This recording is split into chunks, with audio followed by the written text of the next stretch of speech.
Hello दोस्तों, चलिए इस वीडियो में हम लोग शुरू करते हैं। यूपी जूनियर सहायक अध्यापक भर्ती परीक्षा जो आपकी 2021 में हुई थी, उसके बारे में आज हम लोग देखेंगे पूरा विश्लेषण इस वीडियो में। परीक्षा से लेकर और परीक्षा परिणाम तक और कट ऑफ तक सारी बातें एक ही वीडियो में डिस्कस करने वाले हैं। तो चलिए शुरू करते हैं वीडियो को। दोस्तों, आप सबका पेपर हुआ था यूपी जूनियर सहायक अध्यापक भर्ती परीक्षा 2022। इसमें टोटल जो फॉर्म पड़े थे वो कुल फॉर्म पड़े थे आपके 3,35,000 और जो कि औसत था एक सीट के लिए 210 लड़के, एक सीट पे 210 कंपटीशन था और कुल सीट थी 1894, जिसमें से असिस्टेंट टीचर का जो पद था वो 1504 और वहीं बात करें प्रधानाध्यापक का तो वो 390 पद था। ठीक है, आपके 150 प्रश्न थे और पूर्णांक आपका 150 था। कट ऑफ की बात करें तो पहले से निर्धारित किया गया था कि ओबीसी एससी के लिए जो कट ऑफ था वो 60 और जनरल ईडब्ल्यूएस के लिए जो कट ऑफ है वो 65। नंबर में बात करें तो ओबीसी और एससी के लिए 90 नंबर और जनरल ईडब्ल्यूएस के लिए 97 नंबर। आप सब टेट दिए होंगे, सीटेट दिए होंगे, आप सभी को पता होगा ये 90-97 क्या होता है। ठीक, अब बात कर लेते हैं कि प्रश्नों की। देखिए 50 प्रश्न तो कॉमन प्रश्न थे, सामान्य अध्ययन के, सभी को ये करना था। जितने भी विषय थे आपके सब में आए थे 50 प्रश्न कॉमन सामान्य ज्ञान के और 100 प्रश्न सब्जेक्ट वाइज थे, विषयवार थे 100 प्रश्न। तो कुल मिलाकर प्रश्नों की संख्या थी 150। ये परीक्षा के बारे में पूरा डिटेल देखते हैं हम कि जो परीक्षा है वो परीक्षा का जो पेपर था 17 अक्टूबर 2021 को ये आपका पेपर हुआ था। ये पेपर पहले 18 अप्रैल 2021 को होना था, लेकिन 6 महीने का इसमें और समय मिल गया, तो सभी विद्यार्थियों ने अच्छे से और तैयारी कर लिया, तब जाकर पेपर 17 अक्टूबर 2021 को हुआ। प्रवेश पत्र आपका 5 अक्टूबर 2021 को आया था। इसकी जो उत्तर कुंजी आई थी ऑफिशियल आंसर की 21 अक्टूबर को आया था और इसके जो फाइनल परिणाम घोषित हुए थे वो 12 नवंबर को। लेकिन इसमें काफ़ी लड़कों ने बताया कि इसमें जो है धांधली हुई थी, किसी के नंबर ज़्यादा चढ़ गए थे, तो इसके लिए पीएनपी ने फिर से संशोधित परिणाम जारी करने के लिए एक आदेश दिया है, जिसमें उन्होंने कहा है कि 17 अगस्त से पहले पहले ये जूनियर एडेड जो सहायक अध्यापक भर्ती परीक्षा है उसका परिणाम जो है आ जाएगा कि किसको कितने मार्क्स मिले हैं उसके बारे में।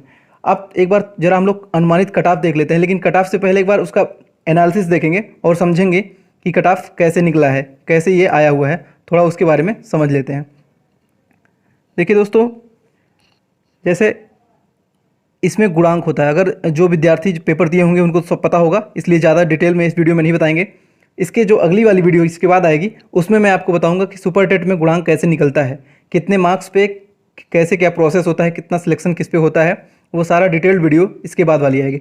फिलहाल इसमें मोटा मोटी हम लोग देख लेंगे काम की बातें कि इसमें जो गुणांक होता है उसी गुणांक के आधार पर आपका सिलेक्शन होगा। जैसे मान लीजिए इसमें हम औसत गुणांक ले रहे हैं 27, क्योंकि देखिए इसमें बहुत सारी चीज़ें हैं। अभी आपका टीजीटी पीजीटी की वैकेंसी 2021 में फाइनल हुई है, इसके पहले 16 में आई थी, फिर 11 में आई थी, तो 16 और 21 को लेकर लगभग 18,000 लोग जो है सिलेक्ट हो चुके हैं टीजीटी पीजीटी में और वो लोग ज्वाइन कर लिए हैं। हालांकि ये भी 4600 ग्रेड पे की नौकरी है यूपी जूनियर, लेकिन फिर भी अगर किसी को दूर जिला मिल गया होगा तभी ये ज्वाइन करेगा यूपी जूनियर वाला, नहीं तो उसकी सैलरी जो है इंक्रीमेंट ज़्यादा लग गया होगा तो ये ज्वाइन नहीं करने वाला है यूपी। तो इसलिए मेरिट में भी थोड़ा इसका असर पड़ेगा, क्योंकि जो अच्छे अच्छे बच्चे हैं जैसे हिंदी में जो टीजीटी में है वो सेलेक्ट हो चुके होंगे, तो मेरिट पे 1-2 गुणांक का असर पड़ेगा इस बार, बहुत ज़्यादा तो नहीं, लेकिन अगर उनको भी अपना जिला मिल जाएगा तो वो टीजीटी की नौकरी छोड़कर अपने ज़िले को ज्वाइन कर लेंगे वो लोग। तो औसत गुणांक जो हम मान रहे हैं इसमें 27, क्योंकि बीएड और बीटीसी दोनों ही वर्ग के लोगों ने ये सुपर टेट जूनियर का पेपर दिया था। पहली बार ऐसा हुआ था कि जब एनसीटी की गाइडलाइन में 2018 में परिवर्तन हुआ था, उसके बाद डीएलएड और बीटीसी वाले भी जूनियर में पहली बार बैठे थे, लेकिन बीएड से उनकी संख्या काफ़ी कम है। तो इस प्रकार हम गुणांक औसत जो मानेंगे वो 27, क्योंकि बीएड वालों का गुणांक बहुत ज़्यादा नहीं होता है। जो नए लड़के हैं अभी तो उनका बीएड कंप्लीट नहीं हुआ था, वो पेपर दिए नहीं थे, तो इसलिए मान लीजिए बीएड बीटीसी वालों का गुणांक 29 से 30 बनता है, वहीं बीएड का 26 से 27। तो इस प्रकार हम औसत गुणांक जो है मान सकते हैं कि हमारा औसत गुणांक, कलर चेंज कर लेते हैं, औसत गुणांक हमारा जो है 27, हम मान लेते हैं हमारा औसत गुणांक कितना है 27 है। ठीक है, अब बात कर लेते हैं जो जीएस का आपका 50 क्वेश्चन आया था कि सबने कितना किया होगा। इसका जो हम औसत ले रहे हैं 30 से 32 प्रश्न, क्योंकि जीएस टफ होता है। देखिए यहाँ पर कोई ऋणात्मक अंक नहीं थे, नेगेटिव मार्किंग नहीं थे, तो बहुत लोगों का तुक्का भी लग गया होगा, लेकिन हम औसत मान रहे हैं कि 30 से 32 प्रश्न जिसके जीएस में है वो एवरेज अच्छा स्कोर है। ठीक है, अब बात कर लेते हैं कि देखिए आपके जो नंबर होते हैं 2.5 नंबर में आपका बनता है एक गुणांक।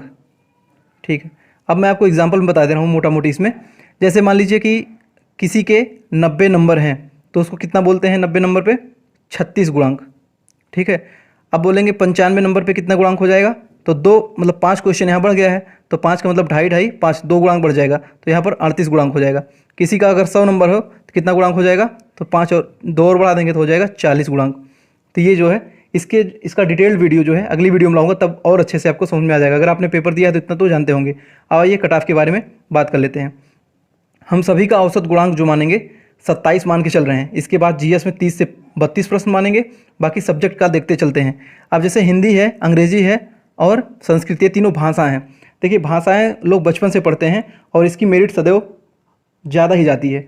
तो हिंदी में देखते हैं, मान लीजिए किसी का गुणांक 27 हो और उसके जीएस में 30 प्रश्न सही होंगे, 30 से 32, और वो 85 प्रश्न लगभग सब्जेक्ट में कर देगा, तो लगभग उसके बन जाएंगे 120। ठीक है, 115 ही मान लीजिए, तब भी 46 बन जाएंगे। 46 और औसत गुणांक 27 डिवाइड करेंगे, 46 प्लस 27 कितना हो गया, 40 20 60 67 और 6 73 हो गया। ठीक है, तो 73 ये मिनिमम हो गया।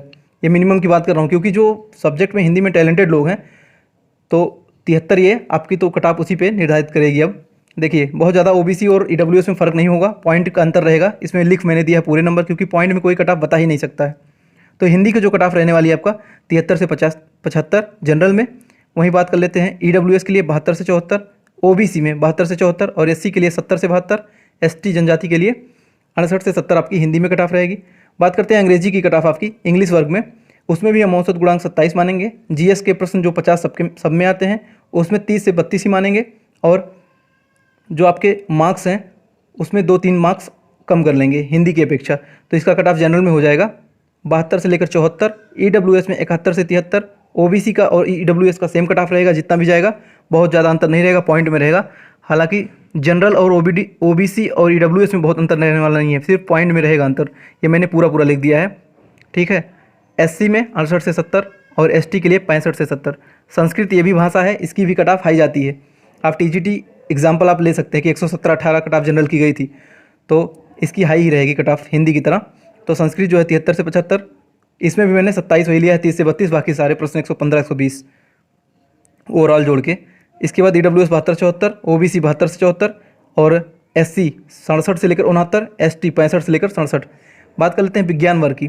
देखिए विज्ञान में क्या होता है कि थोड़ा सा मेरिट इसमें कम हो जाएगी, लेकिन इतना भी नहीं कम होगा, क्योंकि विज्ञान में क्या हुआ था कि विज्ञान के जो स्टूडेंट थे उनमें जो मैथ के भी प्रश्न आ गए थे 40-60, उनके साइंस के प्रश्न थे, प्लस 50 जीएस के, तो उनको बहुत सारा स्टडी करना था। तो इसलिए कट ऑफ थोड़ा सा इसका कम रहेगा विज्ञान का, लेकिन बहुत कम भी नहीं रहेगा क्योंकि सीटें बहुत कम हैं। अभी सीटों का जो है पूरा वो उन्होंने नहीं किया था क्लियर कि कितनी सीटें किस सब्जेक्ट में बन रही हैं, तो इसलिए सीट वाइज जो है कंपटीशन का पता नहीं चल रहा था। देखिए जनरल में विज्ञान का 70 से लेकर 72, ईडब्ल्यूएस में 68 से 71, ओबीसी 68 से लेकर 71, और वहीं बात करते हैं एससी की तो 65 से लेकर 67 और एसटी की 62 से लेकर 65।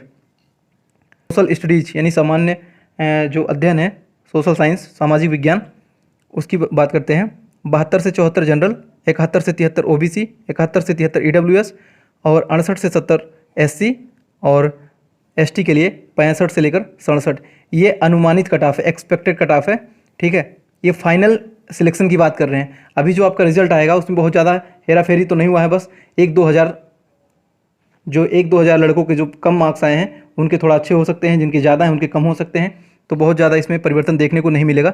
हालांकि पीएनपी के जो सचिव हैं उन्होंने कहा है कि 17 अगस्त से पहले आपका रिजल्ट जारी कर दिया जाएगा। तो आज 13 अगस्त हो गया है, बस 3 या 4 दिन के अंदर आपका रिजल्ट आ जाना चाहिए। ठीक है, ये उत्तर प्रदेश है, यहाँ पर कोई जो दिनांक फिक्स होता है वो फिक्स दिनांक नहीं कह सकते हैं, यूपी है, कुछ भी हो सकता है। ठीक है, तो ये सारा जो है हिसाब किताब रहा यूपी जूनियर एडेड भर्ती परीक्षा के बारे में। और इसकी जो अगली वीडियो आएगी उस पर हम लोग बात करेंगे गुणांक के बारे में डिटेल। मुझे लग रहा है कि बहुत सारे जो नए विद्यार्थी हैं जो टेट और सीटेट दे रहे हैं और सुपर टेट की तैयारी कर रहे हैं काफ़ी वर्षों से, क्योंकि 4-5 साल से वैकेंसी नहीं आई है, तो उनको अभी बहुत से लोग ऐसे हैं जिनको गुणांक नहीं पता है। बोलते हैं कि मेरा 90 नंबर हो गया, मेरा हो जाएगा नहीं ना। 90 नंबर से नहीं मतलब 90 पे सिर्फ आपका 36 गुणांक बन रहा है। ठीक है, एकेडमिक मेरिट आपकी बनेगी कितनी, 25-28, तो जोड़ेंगे तब भी नहीं होगा उस हिसाब से। तो आपको कितने मार्क्स लाने हैं सिलेक्शन के लिए, कितना कट ऑफ बनता है जूनियर और प्राइमरी के लिए, और गुणांक को कैसे निकालते हैं, इसके जो बाद वाली वीडियो आएगी उसमें हम लोग डिटेल्ड वीडियो करेंगे कि गुणांक कैसे निकालें और कितने मार्क्स लाएं आप सिलेक्शन पाने के लिए प्राइमरी या जूनियर की भर्ती में, आगामी जो भर्तियाँ आने वाली हैं। ठीक है दोस्तों, अगर वीडियो आपको अच्छा लगा हो वीडियो को लाइक कीजिए, चैनल द फायर स्टडी को सब्सक्राइब कीजिए। हम ऐसे ही पर डे 2-3 वीडियो आपके लिए लाते रहते हैं शिक्षा से संबंधी जितनी भी वैकेंसियाँ अभी चल रही हैं। तो ठीक है, मिलते हैं अगली वीडियो में, तब तक के लिए नमस्कार, जय हिंद, जय भारत।